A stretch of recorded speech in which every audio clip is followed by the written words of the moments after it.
وإذا رأيت الذين يخوضون في آياتنا فأعرض عنهم حتى يخوضوا في حديث غيره، وإما ينسينك الشيطان فلا تقعد بعد الذكرى مع القوم الظالمين.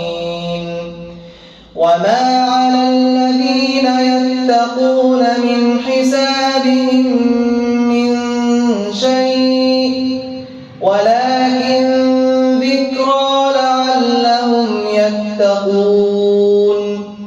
وذر الذين اتخذوا دينهم لعبا ولهوا وغرتهم الحياة الدنيا، وذكر به أن تبسل نفس بما كسبت ليس لها من دون الله ولي ولا شفيع، وإن تعدل كل عدل لا يؤخذ منها.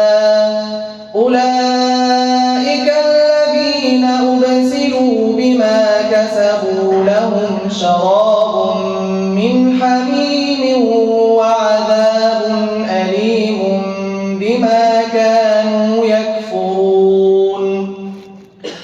قل أندعو من دون الله ما لا ينفعنا ولا يضرنا ونرد على أعقابنا بعد إذ هدانا الله كالذي استهوته الشياطين في الأرض حيران له أصحاب يدعونه إلى الهدى ائتنا. قل إن هدى الله هو الهدى وأمرنا لنسلم لرب العالمين وأن أقيموا الصلاة واتقوه وهو الذي إليه تحشرون.